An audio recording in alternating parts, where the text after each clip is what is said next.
بسم اللہ الرحمن الرحیم۔ السلام علیکم دوستو، دنیا بھر کی خبروں میں آج آپ سنیں گے، لیکن اس سے پہلے اگر ہو سکے تو لائک، سبسکرائب اور بیل آئیکن کا بٹن ضرور دبا لیں، شکریہ۔ الیکسی نوالنی کو کچھ ہوا تو روس کو نتائج بھگتنا پڑیں گے، امریکہ۔ چائنا میں منہ کے ذریعے دی جانے والی ویکسین کا ٹرائل۔ امریکہ کی اپنے شہریوں کو بھارت کا سفر نہ کرنے کی ہدایت۔ بھارت کا ڈبل میوٹنٹ کورونا دنیا کے لیے خطرہ بن گیا۔ حکومت کا تحریک لبیک پر پابندی برقرار رکھنے مقدمات واپس نہ لینے کا فیصلہ۔ سپریم کورٹ نے جسٹس قاضی فائز عیسیٰ سے 3 سوال پوچھ لیے۔ افریقی ملک چاڈ کے صدر فرنٹ لائن پر آرمی کی کمانڈ کے دوران جان گنوا بیٹھے۔ بوڑھے افراد گھریلو امور میں وقت گزاریں۔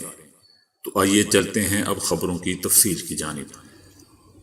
امریکہ نے روس کو خبردار کیا ہے کہ اگر بھوک ہڑتال کرنے والے الیکسی نوالنی حراست میں ہلاک ہو گئے تو اسے نتائج کا سامنا کرنا پڑے گا۔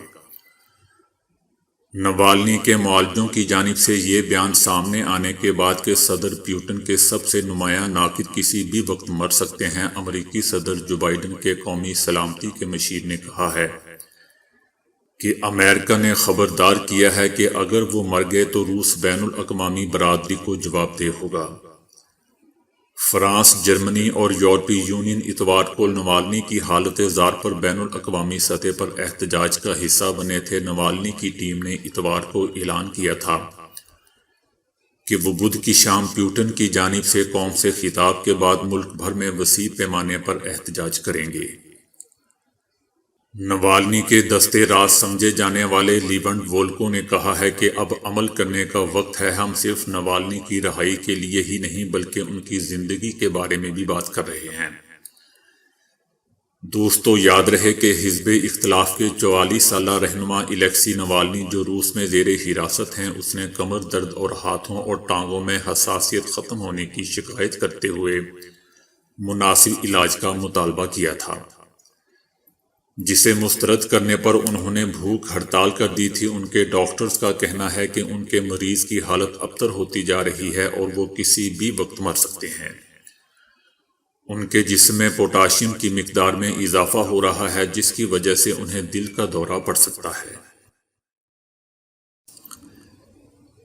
چائنا نے عالمی وبا قرار دیے جانے والے کورونا سے بچاؤ کی ویکسین انجیکشن کی بجائے منہ کے ذریعے دینے کا ٹرائل شروع کرنے کا اعلان کیا ہے۔ منہ کے ذریعے استعمال ہونے والی ویکسین انجیکٹ کی جانے والی ویکسین کے مقابلے میں زیادہ مؤثر ثابت ہوگی، کیونکہ یہ نئی ویکسین اس راستے سے جسم میں داخل ہوگی جہاں سے کورونا گزرتا ہے۔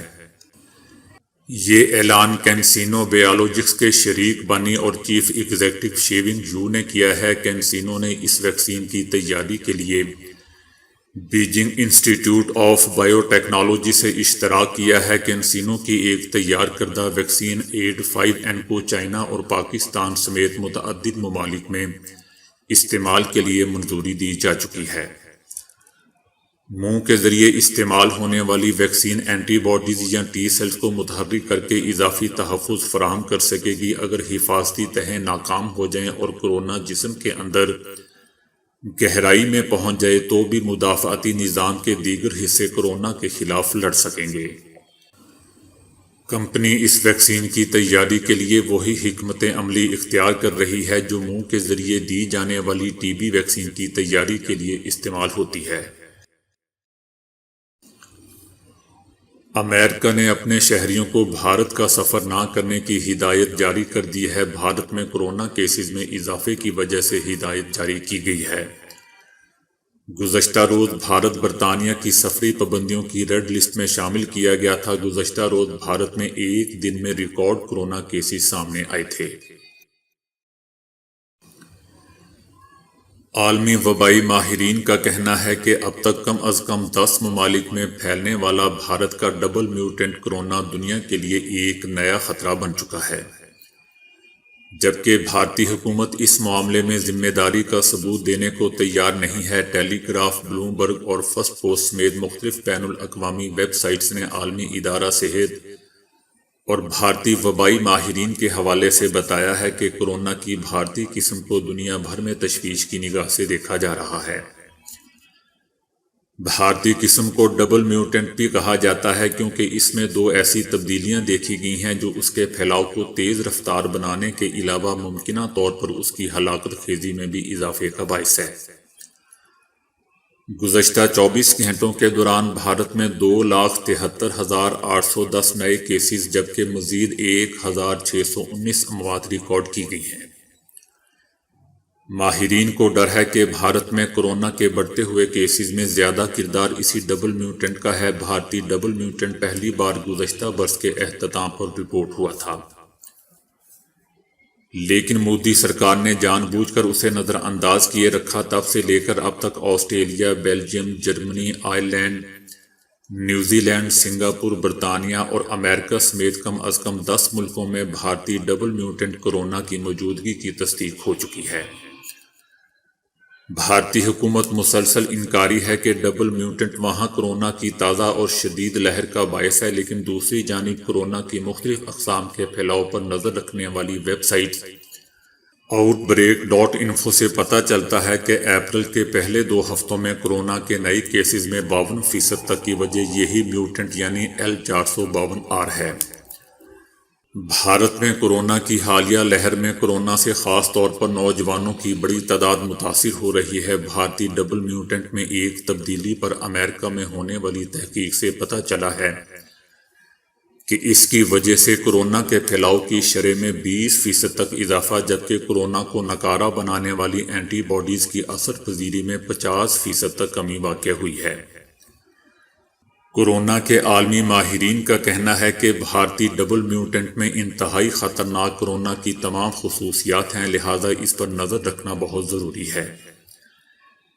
ایک خدشہ یہ بھی ہے کہ بھارتی ڈبل میوٹنٹ نہ صرف موجودہ ویکسینز کو ناکارہ بنا سکتا ہے بلکہ ان لوگوں کو بھی دوبارہ متاثر کر سکتا ہے جو کورونا کی کسی دوسری قسم کو شکست دے کر صحت یاب ہو چکے ہیں۔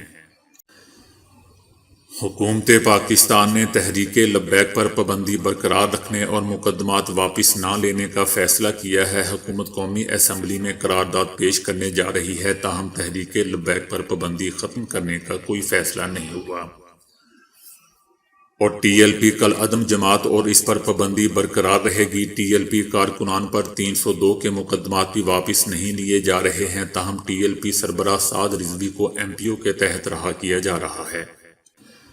وزیر اعظم عمران خان کا کہنا ہے کہ ناموس رسالت صلی اللہ علیہ وآلہ وسلم کے معاملے پر پوری قوم متحد اور یکجا ہے۔ اگرچہ ٹی ایل پی کا مقصد ٹھیک ہے لیکن طریقہ کار درست نہیں۔ عالمی سطح پر مضبوط کیس پیش کرنے کے لیے حکمت اور جامع حکمت عملی کی ضرورت ہے۔ سپریم کورٹ نے جسٹس قاضی فائز عیسیٰ سے 3 سوالات پوچھ لیے ہیں۔ سپریم کورٹ کے 10 رکنی فل کورٹ نے جسٹس قاضی فائز عیسیٰ کیس کی سماعت کی۔ جسٹس قاضی فائز عیسیٰ کی اہلیہ سرینا عیسیٰ نے دلائل دیے کہ گزشتہ 2 برس کے دوران ہزاروں بار مر چکی ہوں، میرے خاوند ایف پی آر کے سامنے ہیں، نہ میں سپریم کورٹ سے اپنا حکم واپس لینے کی درخواست کرتی ہوں۔ جسٹس قاضی فائز عیسیٰ نے دلائل دیے کہ ایف پی آر شہزاد اکبر اور جنرل عاصم سلیم باجوہ کی ملکیت ہے۔ 12 مئی کے واقعہ پر تحقیقات ہوتی تو آج ذمہ دار دبئی میں نہ ہوتا۔ جسٹس عمر عطا بندیال نے کہا کہ آپ اور باتوں کو چھوڑیں، آپ کا واحد دفاع یہ ہے کہ اہلیہ کے اثاثوں سے آپ کا کوئی تعلق نہیں ہے۔ آپ کہتے تھے کہ اہلیہ کے اثاثوں کا اہلیہ سے ہی پوچھیں، خود کو بری کرنا ہے تو صاف کہیں کہ لندن جائیدادوں میں آپ کا پیسہ شامل نہیں ہے۔ آپ کو بتانا ہوگا کہ اکاؤنٹ سے ہونے والے اخراجات سے آپ کا کوئی تعلق ہے یا نہیں، ثابت کرنا ہوگا کہ رقم منتقل کرنے کے اکاؤنٹ سے آپ کا تعلق نہیں ہے۔ آپ باتیں عدالت کے خلاف کر رہے ہیں۔ جسٹس فائز عیسیٰ نے کہا کہ میں نے عدالت نہیں حکومت کے خلاف باتیں کی ہیں۔ جسٹس عمر عطا بندیال نے کہا کہ حکومت کو کچھ کہنا ہے تو باہر جا کر کہیں۔ جسٹس قاضی فائز عیسیٰ نے کہا کہ سوری عدالت سے معذرت خواہ ہوں۔ جسٹس عمر عطا بندیال نے کہا کہ معذرت کرنے سے کچھ نہیں ہوتا۔ جسٹس عمر عطا بندیال نے کہا کہ آپ جذباتی ہوتے ہیں لیکن میں ابھی تک خاموش ہوں۔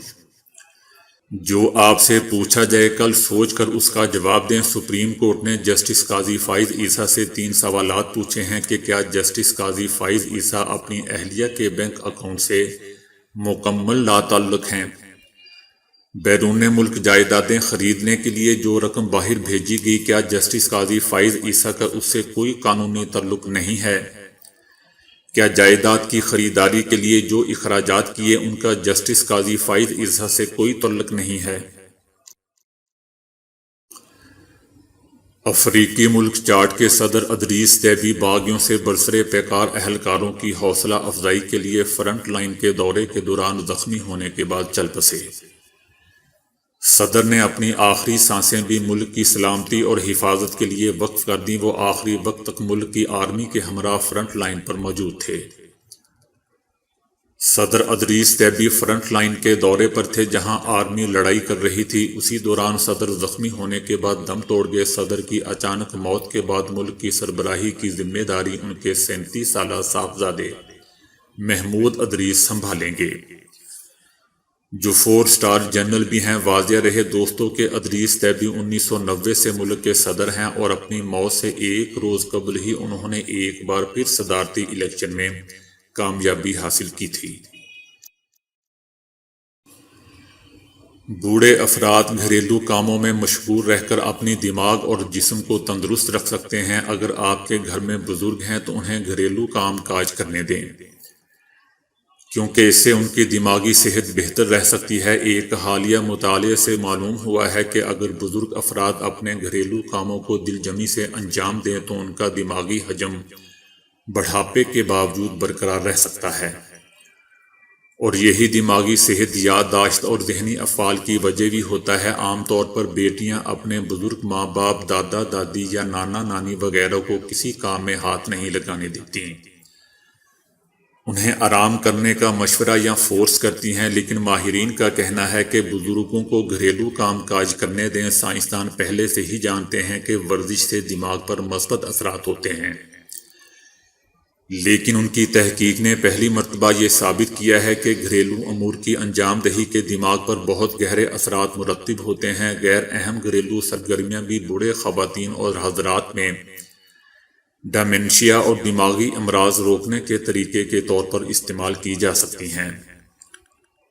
BMC جنرل میں شائع اس رپورٹ میں 66 ایسے بوڑھے افراد کو شامل کیا گیا جو دماغی طور پر تندرست تھے۔ انہیں 3 مرتبہ ہاسپٹل بلایا گیا جہاں ان کی صحت، دماغی تصویر کشی اور ان کی ذہنی صلاحیت کو نوٹ کیا گیا۔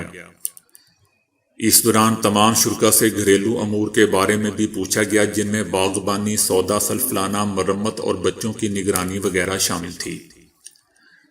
ان میں سے جنہوں نے ان چیزوں میں زیادہ وقت گزارا ان کے دماغ کا حجم دیگر کے مقابلے میں زیادہ تھا اور تندرست اور توانا بھی۔ اسی طرح دماغ کے ایک اہم گوشے ہپو کیمپس میں بہتر سرگرمی نوٹ کی گئی جو یادداشت اور سیکھنے میں اہم کردار ادا کرتی ہے۔ اس کے بعد ماہرین کا خیال ہے کہ بوڑھے افراد اپنی دماغی صحت کے لیے گھریلو امور میں اپنا اہم کردار ادا کریں، کیونکہ یہ ان کے دماغ کے لیے اور جسم کے لیے بہت مفید عمل ہے۔